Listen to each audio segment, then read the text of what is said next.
Hello and welcome to the class. Students, today we're going to talk about some concepts relating to communication. First of all, the introduction. Each act of communication has three phases: expression, interpretation, and response. If the expression is not clear, the interpretation accurate, and the response logical, one's effort to communicate will not succeed, as it is difficult to control how an audience shall interpret the message and respond to it. A powerful communication effort by the extension agent must be constantly exerted. First of all, let us talk about agricultural knowledge and information system, that is AKIS. Farmers use many different sources, including their own, to obtain knowledge and information they need to manage their farms.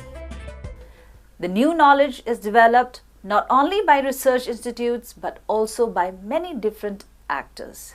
These constitute the agricultural knowledge and information system, that is AKIS.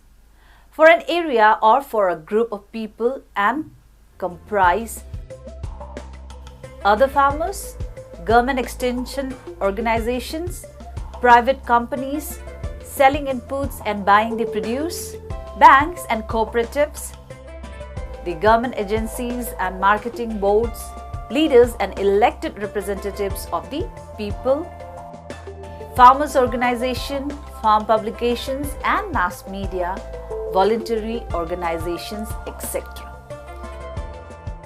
It is necessary to analyze the AKIS to discover possible gaps which hamper development, as well as possible overlaps which waste resources and might cause conflicts.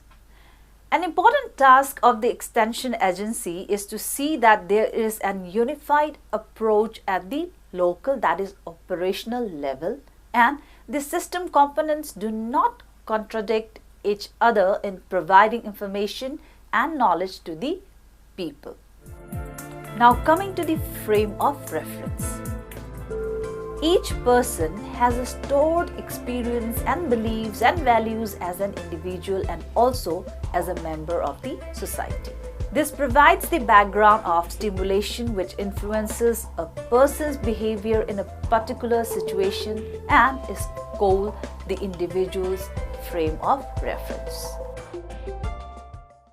The functionally interrelated external and internal factors operating at a given time constitute the frame of reference of the ensuing reaction. A message received by an individual is interpreted in terms of the frame of reference of the individual.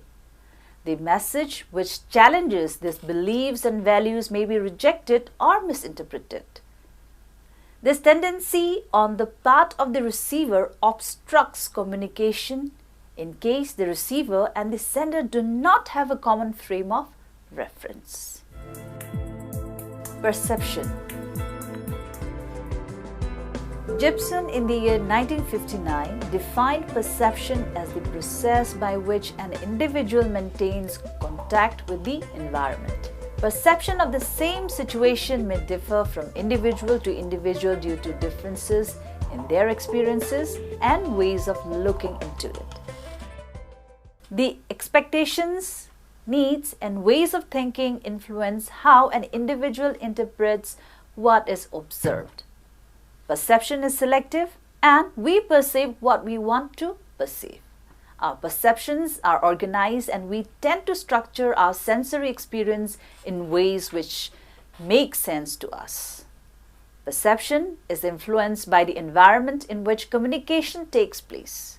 It is not the intrinsic quality or attribute of an object, individual, or message, but how people individually and collectively perceive them is important for extension. Next, communication fidelity.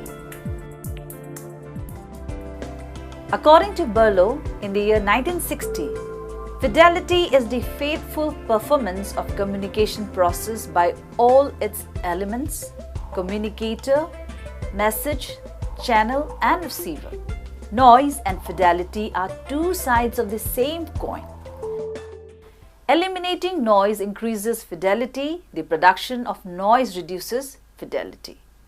The basic concern related to noise and fidelity is the isolation of those factors within each of the ingredients of communication which determine the effectiveness of communication. The communication fidelity can be explained as the extent of desirable changes in receiver's behavior as a result of communication. The desirable changes are in receiver's knowledge, attitude, and action. The objective of any communication effort is to have communication fidelity as high as possible. Now coming to communication gap. Communication gap refers to the difference between what was communicated by the extension agent and what has actually been received by the audience. Desirable action by the audience cannot take place if there is a large communication gap. The nature of communication gap may be of two types. The message does not reach the target and the message fails to produce the desired impact. Even if it reaches the target, the following steps may be taken for reducing the communication gap. Where the message does not reach the target. First, communication must be made available. 2. Communication must be need-based. 3rd, communication must be in time. And 4th, use more than one channel of communication, that is minimum 3 channels comprising both mass media and interpersonal may be used simultaneously. Where the message fails to produce the desired impact. First, use credible, that is trustworthy and competent channels of communication. Second, repeat the message at least twice at suitable intervals in different time slots. In repeating the message, some variations may be introduced in the format, keeping the central theme intact. These shall help in sustaining the audience interest. Third, take precaution against distortion of message, that is, repeat and use printed media. Fourth, increase understandability of message. Fifth, give complete information. Sixth, help in maintaining the equilibrium. That is, new technology may create some disequilibrium in farm and home for which adjustments must be made. And 7th, give new ideas to create and sustain audience interest. Now let us discuss about time lag in communication. Lag means delay.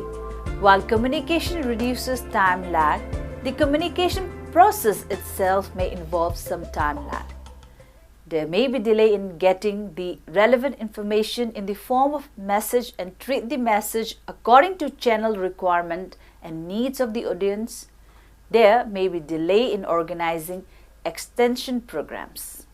Some time may be spent in contacting the channels, and the channels themselves may require some time to attend to the message in view of their preoccupations.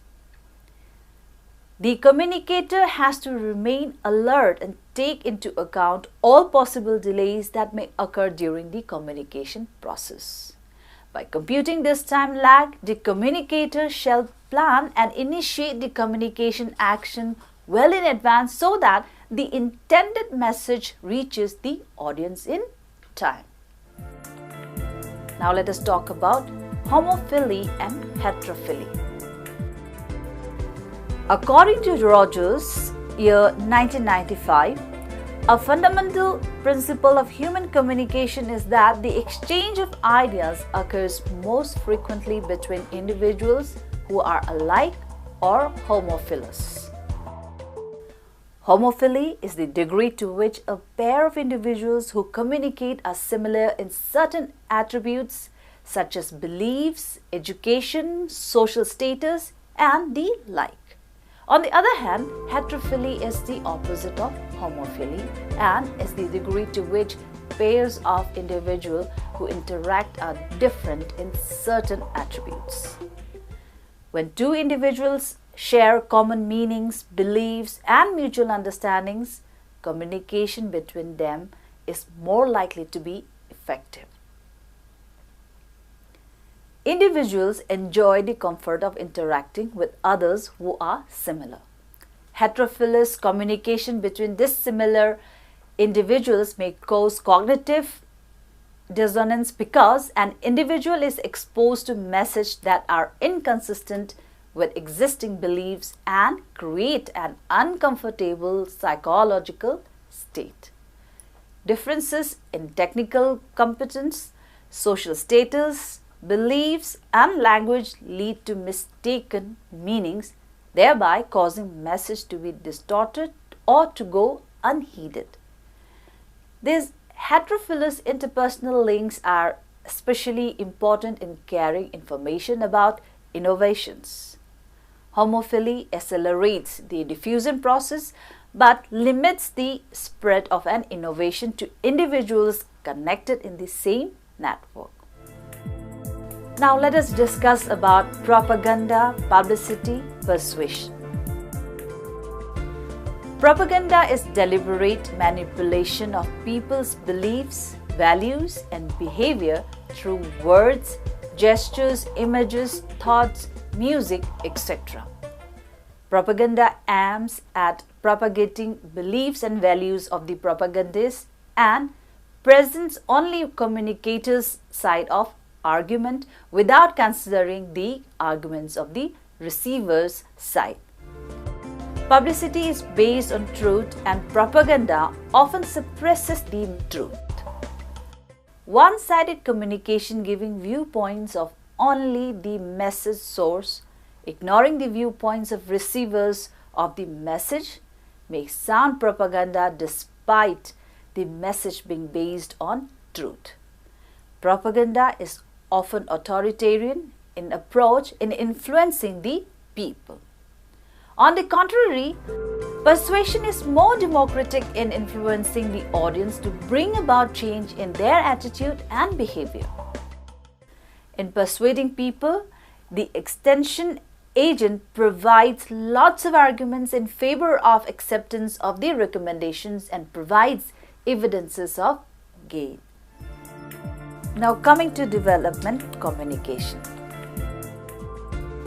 Development is widely participatory process of directed social change in a society intended to bring about both social and material advancement for majority of the people through their gaining greater control over their environment. These may mean increasing agricultural production, industrialization, urbanization, improved housing, better health, higher education, etc. Such widespread behavior change could only be attained if the mass media were harnessed for the purpose. Development communication is the use of communication to further development.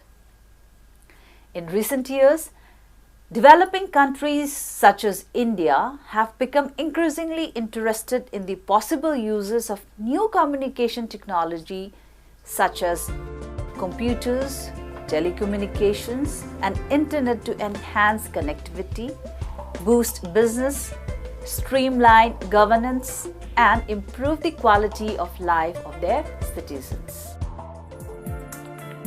Now let us discuss about rural journalism.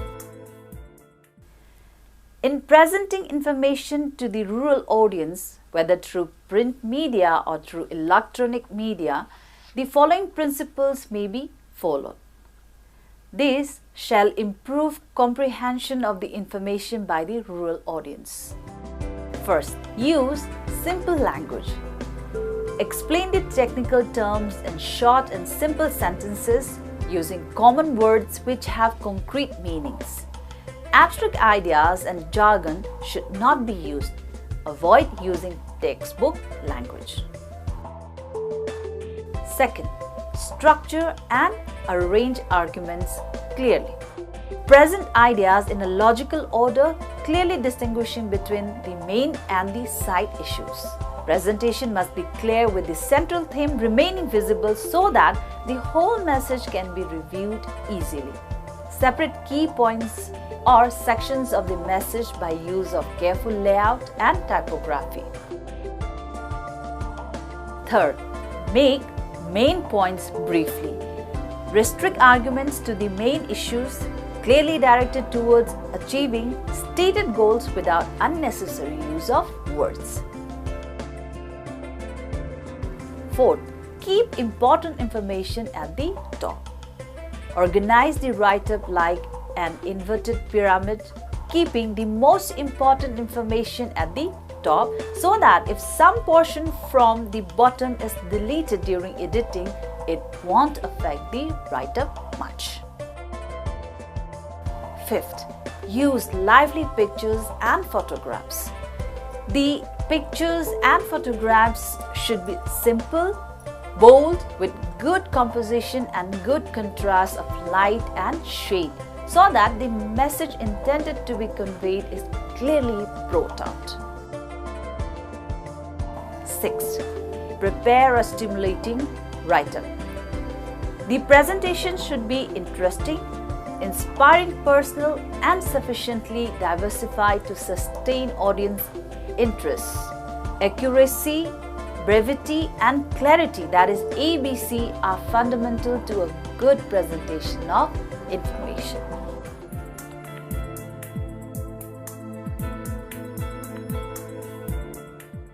Communication is a skill, and like any skill, it requires practice. It is improvement through practice that differentiates a skill from other forms of knowledge. Understanding the theory of communication and effective presentation will not in itself make you a brilliant communicator or presenter, but should make you aware of how to maximize the impact of your presentations. The most important thing to remember is that the message that you intend to communicate is likely to be misunderstood. Therefore, in addition to carefully preparing and presenting your message, stay alert for any signs that your audience are misinterpreting it. It is up to you, the presenter, to continually check that your message has been received, understood, correctly interpreted, and filed in the receiver's mind.